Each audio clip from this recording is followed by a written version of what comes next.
que se hicieron partícipes de este evento, a todos ustedes que han concurrido a la ciudad de Santa Marta. Espero que disfruten tanto de la programación como de la hermosa ciudad de Santa Marta, ciudad que es muy importante en la historia latinoamericana. Recordaba yo que hace más o menos 3 o 4 años, cuando yo empezaba a ser superintendente de Industria y Comercio, hicimos un evento acá de protección de la libre competencia, un congreso internacional de protección de la libre competencia. En ese momento era delegado de competencia el doctor Vaca, hoy delegado de protección de datos personales. Y el salón estaba igualmente concurrido y miraba yo cómo las cosas van evolucionando y, como decía Jimena, estas cosas que hacemos nosotros de proteger la libre competencia, proteger a los consumidores, proteger los datos personales como lo hacen otras autoridades también en otros países del mundo, pues requieren de una conciencia social, más o a la par que la actividad de las entidades estatales requiere de ética, de moralidad social, de comportamiento social, de buen gobierno corporativo, etc. Luego, esto es un trabajo lento, a veces imperceptible, a veces perceptible, pero lento, de concientización social, que en el caso, por ejemplo, de la libre competencia, y ahí es donde venía el cuento, el año pasado hicimos el 3er Congreso Internacional de Libre Competencia en una ciudad muy cercana a esta, que es Barranquilla, en donde habían más de 1.500 personas en ese 3er Congreso de Competencia. Y eso para decir que seguramente el próximo año, entre 2 años, no sé si no lo podremos hacer en la ciudad de Santa Marta, pero por lo menos no en este salón, porque seguramente vamos a necesitar un salón donde quepan 1.500 o 2.000 personas, que es parte de lo que tenemos que hacer para que este tema deje de ser chino avanzado y se convierta en un tema de fácil comprensión, de acceso a todos los ciudadanos, y de que todos finalmente estemos remando para el mismo propósito, que no es sino proteger la libre, proteger los datos personales de los ciudadanos. Hace aproximadamente 4 años, para esta misma época, y también en Santa Marta, realizamos el primer Congreso de Protección de Datos Personales en Colombia. En esa ocasión celebrábamos la expedición de la Ley 1581, que fue a la que me referí, la ley estatutaria, que tuvo lugar ese mismo año, con la cual se introdujo al ordenamiento jurídico del país el régimen general de protección de datos. Hoy, 4 años después, nos volvemos a reunir para analizar nuestro presente y discutir nuestro futuro, no solo a nivel nacional, sino también regional y mundial, frente a la privacidad y la protección de la información, junto con los ciudadanos, empresarios, académicos, autoridades de protección de datos y entidades públicas. La interacción y cooperación entre las autoridades que buscan la protección de los datos personales es cada vez más necesaria. Los datos no tienen fronteras y su flujo se vuelve día a día más dinámico. Latinoamérica se enfrenta a retos crecientes en este contexto y, por ende, es fundamental que las agencias de la región nos unamos y busquemos puntos de convergencia para definir nuestras posiciones de protección de los datos de manera coordinada. Como parte de este proceso y en concordancia con tal fin de coordinación regional, vale la pena resaltar que, de manera simultánea a este Congreso, hemos sido los anfitriones del 14º encuentro de la Red Iberoamericana de Protección de Datos, en el que hemos tenido la oportunidad de discutir y estudiar temas cruciales con más de 10 autoridades en esta materia. Debe ser este el momento para agradecer a la presidenta de la Red Iberoamericana de Protección de Datos, en cabeza de México, y a su secretaría permanente, liderada por España, por darnos la oportunidad y la confianza de recibir a los distinguidos colegas que hacen parte de esta importante red. Este último año nos ha mostrado qué tan vigente y cercana es la protección de nuestra información personal. Situaciones como la ocurrida en Estados Unidos donde Apple se rehusó a entregarle al FBI sus códigos de encriptación de un aparato móvil utilizado por uno de los terroristas que perpetraron el ataque a San Bernardino, o en Brasil, donde un alto ejecutivo de Facebook fue llevado a la cárcel por no entregar información a usuarios de la red, nos ha puesto a reflexionar sobre el enfrentamiento teórico y práctico existente entre la seguridad nacional y la protección de la privacidad. Por otra parte, las ya conocidas diferencias entre Europa y Estados Unidos sobre la transferencia internacional de datos, materializadas en la decisión del Tribunal de Justicia de la Unión Europea de octubre de 2015, en la cual se declaró que Estados Unidos no cumplía con los niveles de protección adecuados de datos transferidos, llegaron a un punto de posible encuentro a principios de este año con la firma del acuerdo denominado Escudo de Privacidad. Más recientemente, en marzo del 2016, la autoridad alemana de protección de la competencia, la Bundeskartellamt, decidió abrir una investigación formal en contra de Facebook por la presunta conducta de abuso de posición dominante ejercida a través de los términos de uso en relación con la utilización de los datos de sus usuarios en el mercado de las redes sociales. Se trata de una decisión sin precedentes que logra unir dos regímenes que, a pesar de ser distintos en esencia y procedimientos, tienen un fin común: el bienestar general de los consumidores. Por último, el mundo conoció una de las mayores brechas de seguridad cuyas consecuencias todavía no se han dimensionado. Los papeles de Panamá representan un reto para la privacidad desde varios puntos de vista. Por una parte, cuestiona el papel de los responsables de la información y sus obligaciones en el tratamiento y seguridad de los datos obtenidos, y por otra, pone de presente conflictos éticos desde el punto de vista empresarial e incluso periodístico en el manejo de los datos y las fuentes. No podríamos decir con absoluta certeza que hoy estamos enfrentando un momento crucial para la protección de datos, simplemente porque se trata de una disciplina cambiante, dinámica, que cada vez trae consigo mayores y nuevos retos. Las innovaciones tecnológicas han caracterizado el desarrollo económico y cultural del mundo a través de las últimas décadas. Los estándares de vida han cambiado y continúan su radical evolución gracias a los avances en todas las formas de comunicación. Se trata de una generación de herramientas que ha contribuido al mejoramiento de la competitividad y estructuración de una nueva forma de hacer negocios, en general una nueva forma de vivir. El presidente Obama, frente a este fenómeno, considera que esta interconexión extraordinaria crea enormes oportunidades, pero también crea enormes vulnerabilidades para la nación, para su economía y para las familias individualmente consideradas. Nuestros datos son la nueva moneda de cambio y es nuestra responsabilidad como sociedad y como individuos entender este escenario. Debe haber reglas claras en la recolección y en el uso de la información de los ciudadanos que impidan indebidos perfilamientos o abusos de quienes recolectan los datos. Internet no puede ser un lugar en donde reine la impunidad. Es necesario que quienes se encargan de la recolección y tratamiento entiendan la necesidad de la autorregulación. No se trata de un tema de simple cumplimiento de la ley, pues existe una responsabilidad social en el manejo de los datos de los ciudadanos. Incluso el contar con políticas de tratamiento de niveles superiores a los exigidos por la ley puede constituirse para los empresarios en una ventaja competitiva en el mercado. Solamente bajo un esquema de estándares éticos altos, aplicados de manera unilateral por los empresarios, es posible estar preparados para la avalancha tecnológica que se avecina y que ya estamos experimentando. El Big Data, entendido como la reutilización de los datos personales, es un ejemplo de esto.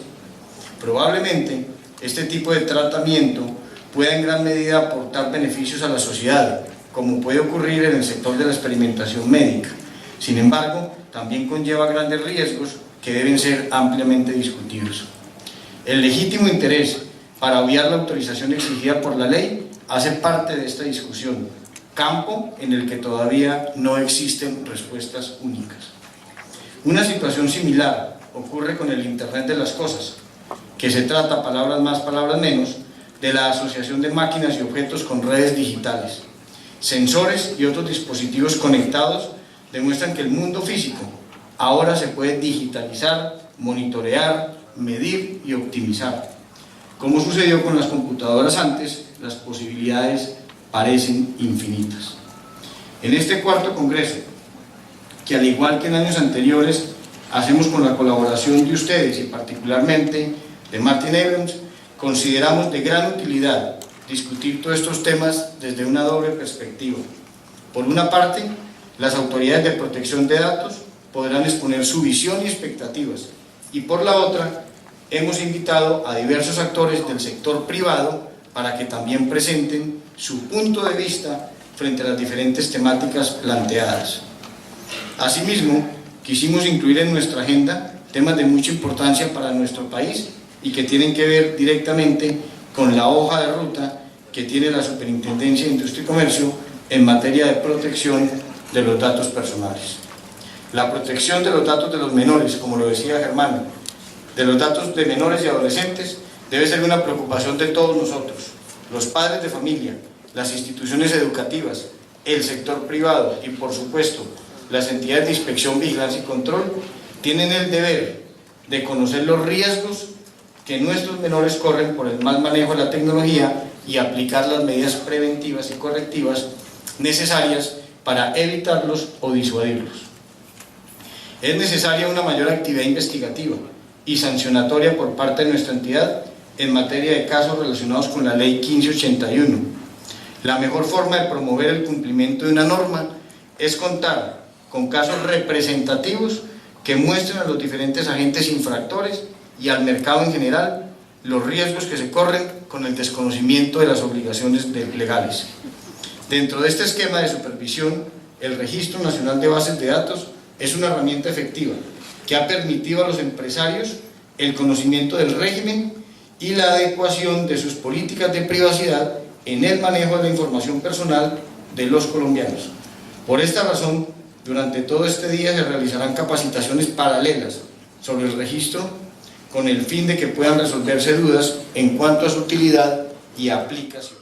Y es porque precisamente la protección de datos personales es un tema dinámico, es un tema que cambia día a día, es un tema que no nos deja acomodarnos, sino que tenemos cada vez más que estar al mismo nivel de la tecnología. Y el reto sigue siendo un reto diario. Esas expectativas, pues hoy son aún mayores. Alguna vez, cuando el austriaco Schumpeter hablaba de los conceptos de economía dinámica y creación destructiva, en donde a raíz de la tecnología o de la innovación, lo que ocurría era que los mercados simplemente se acababan o se buscaba era competir no en el mercado sino por el mercado. Tal vez no se imaginó las consecuencias que traía eso en los derechos individuales de los ciudadanos, en los derechos propios, constitucionales. Y uno de esos derechos es la protección de datos. Seguramente la innovación nos ha llevado a donde estamos como sociedad, como humanidad, pero tenemos que también plantearnos cuál es el costo que hemos venido pagando y que seguiremos pagando por esa innovación. Hoy enfrentamos retos de gran importancia frente a lo que la tecnología nos está mostrando. Hoy tenemos que saber cómo vamos a afrontar lo que viene, la avalancha tecnológica que estamos viviendo y la que viene. Hoy estamos hablando de conceptos como el de Big Data, en donde la reutilización de datos nos lleva a pensar hasta dónde esos datos tienen que tener autorización por parte de los titulares para la reutilización. Por una parte están quienes defienden la idea de que el Big Data seguramente apoya esa innovación de la que hablaba Schumpeter, y seguramente esa innovación nos lleva a mejores momentos, por ejemplo en el tema de la salud, por ejemplo en el tema del bienestar de los ciudadanos. Sin embargo, también hay una responsabilidad frente al manejo de esos datos. Hay que saber si queremos como sociedad seguir con la discusión de la protección de nuestros datos o si vamos a dejar que simplemente el Internet sea una selva en donde no hay ley, en donde lo más parecido pueda de pronto ser el lejano oeste de Estados Unidos, donde prima la ley del más fuerte. Esa es la discusión de hoy y esa es la discusión que tendremos que plantear y que tenemos planteada en algunos de los paneles de hoy. Igual ocurre con el tema del Internet de las cosas. Hace unos años Tal vez era increíble pensar en un automóvil que andara solo, o que la licuadora pudiera comunicarse con la nevera para decirle cuánta comida hemos tenido o ingerido en un día y cómo va nuestra dieta. Eso antes era un sueño, como cuando Julio Verne soñaba futuro. Hoy no, hoy es una realidad y seguramente en unos pocos años tendremos un Internet de las cosas mucho más consolidado, y vuelve y juega. ¿Cómo va a ser nuestra posición como sociedad frente al manejo de nuestros datos por parte de esta nueva tecnología? Esos son temas que queremos plantear en este foro, ya un poco volviendo a lo que la ley 1581 nos trajo. Pues hay que hablar que nos dio unas herramientas fundamentales para arrancar con la protección de datos en Colombia. Una de ellas, sin duda, es el Registro Nacional de Bases de Datos, tema muy popular este año. Sin duda los empresarios de este país en buena medida han entendido que hay un régimen, por lo menos saben que hay un régimen de protección de datos gracias a esa obligación de registrarse valga la redundancia, en el registro de protección de bases de datos de Colombia. Pero ese es el primer error.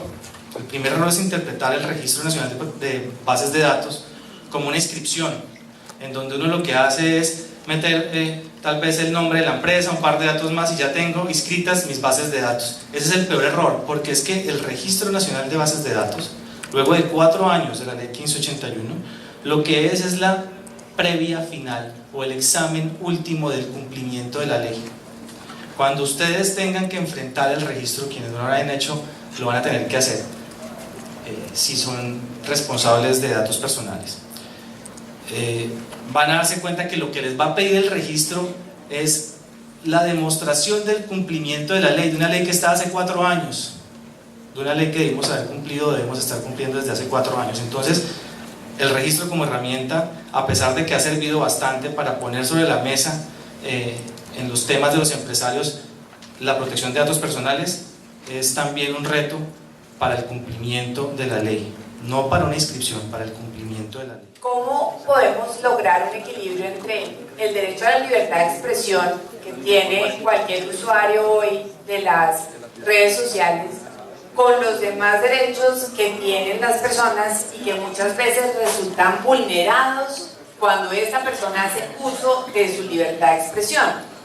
Internet no puede ser, como le decíamos al inicio de este congreso, una selva o un mundo donde no haya reglas y que cada cual sienta que simplemente puede subir los contenidos que quiere a la red, pero no asumir ningún tipo de responsabilidad, porque como no hay cómo exigírsela, pues básicamente yo subo lo que quiero, nadie me exige la responsabilidad. En consecuencia, si daño a alguien, nadie me ayuda a mitigar rápidamente ese daño, y esa persona que resulta afectada resulta claramente como de manos cruzadas, no tiene cómo lograr una protección efectiva de sus derechos. Entonces quisiera, digamos, especialmente de pronto a Facebook, por ejemplo, dirigirle la pregunta y decir qué podría hacer en este caso la red social, que sin arguir que hay el tema de la neutralidad, digamos desde el principio de neutralidad, puede decir, entiendo que hay un daño y debo entrar a colaborar a mitigar el daño, o cómo podemos articular a las autoridades para que eso se logre.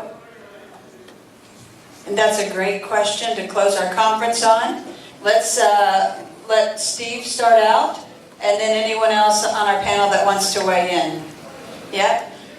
But I think that this points out that we are at a point of tension in the evolution as we move faster into the data-driven world. And we go digital with part or maybe eventually all of the way we live our lives. These are important social questions. We have to get this right. And we're learning as we go and we're improving as we go, but I think all of us that live in the tech world want to get it right because we care about the social value. I would ask Steve to weigh in. When someone puts up content that offends or hurts or harms another person, what are the controls, what are the redress that somebody might have available? And thanks for your question. I would say a few things. First, from every post you see on Facebook, there's the ability to report it. And you can report it for a number of reasons. And and some of those reasons could be that it violates my privacy or that it otherwise harms me. Those reports are reviewed for compliance with a set of standards that we call the community standards. The community standards are posted online along with the data policy. And we have a team called the Community Operations Team, which is a very large team, that will review reported posts for compliance with the community standards. Now, Facebook is a place where we encourage free expression, but we also recognize the duty to protect people who use the platform. And so it's the community standards and the review process that is triggered on a report are meant to balance those things. And we do remove content that we find violates the community standards. Does that help answer the question? Señor Superintendente, una pregunta. Frente a un escenario de posconflicto, un posible escenario posconflicto, ¿la implementación de la Ley 1581 tendría alguna modificación? Pues yo creo que no. Una persona que después de esta ley pase de ser investigado por enriquecimiento ilícito, por rebelión, y después de esta ley ya no tiene ningún tipo de inconveniente, ¿cuál puede ser el trato de los bancos a esa persona? No, pues lo que habría que mirar es el caso particular, porque es que igual el derecho a la actualización de la información, a la rectificación de la información, al olvido, etcétera, son temas que ya están regulados en la ley vigente. Entonces no advierto, pues particularmente yo, cuál sería el escenario del posconflicto que nos lleve a hacer una reforma en la ley actualmente vigente, cuando la ley actualmente vigente tiene pues ya varios instrumentos para proteger los datos personales de los colombianos, independientemente que estén en el posconflicto o no estén en el posconflicto. Ok, perfecto. Muchas gracias. Vale. Chao. Soy Eduardo Bertoni, Director Nacional de Protección de Datos Personales de Argentina. En los últimos años estamos discutiendo algo que parece un nuevo derecho y que lo hemos mal llamado derecho al olvido.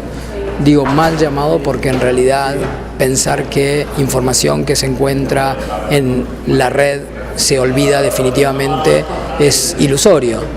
Lo que sí existe es un derecho a suprimir ciertos datos, y este es un derecho no nuevo, es un derecho que tiene que ver con la finalidad de los datos, con los principios de por qué se recogen datos, y tenemos en muchas de las leyes de protección de datos personales el derecho que tienen los titulares de suprimir el dato cuando el dato ha perdido, por ejemplo, la finalidad o ya no es relevante.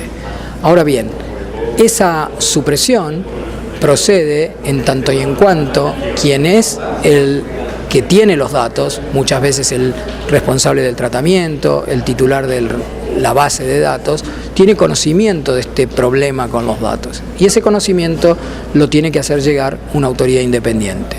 En general se acepta que sean los jueces, pero también se discute si pueden ser agencias administrativas, como por ejemplo las autoridades de protección de datos. Una vez que se lleva adelante este proceso de supresión de un dato porque ha perdido la relevancia, la finalidad o es inexacto, lo que nos cabe preguntarnos es si en todos los casos esto va a ocurrir.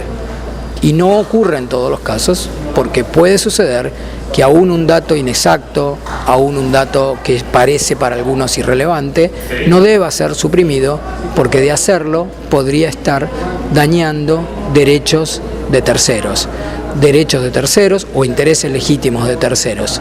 Y cuando decimos terceros, son personas individuales, personas colectivas, empresas, con lo cual el mal llamado o llamado derecho al olvido, aplicado de una manera incorrecta, puede traer violaciones a derechos fundamentales, no únicamente a la privacidad. Muy buenos días, mi nombre es Juan Guillermo Osorio Gutiérrez, representante legal de la firma Protecdata Colombia. A la pregunta que quiere abordar due diligence con respecto al manejo de los datos, la información que tendría un exguerrillero que se reincorpora a la vida civil por efectos de un tratado o un proceso de paz, ¿cuál sería el manejo que se le daría a la información o a sus datos personales? En mi concepto personal, cualquier reinsertado a la vida civil bajo cualquier convenio, proceso de paz o fuero que le fuese dado en virtud de ese proceso, goza como cualquier ciudadano goza del mismo manejo, de la misma protección de sus datos y de todos los derechos que cualquier ciudadano tendría. Otro sería el manejo que tendría la información con respecto a su proceso penal, a su proceso legal con respecto a sus delitos. Hay que extinguirlos. Yo creo que ningún ciudadano que esté liberado de todos sus derechos políticos, o más bien, que goza de todos sus derechos políticos después de un proceso legal, en este caso proceso de paz, no tiene ningún cambio en sus derechos, goza del mismo privilegio de cualquier otro ciudadano. No podemos confundir la limitación de sus derechos con los de protección personal.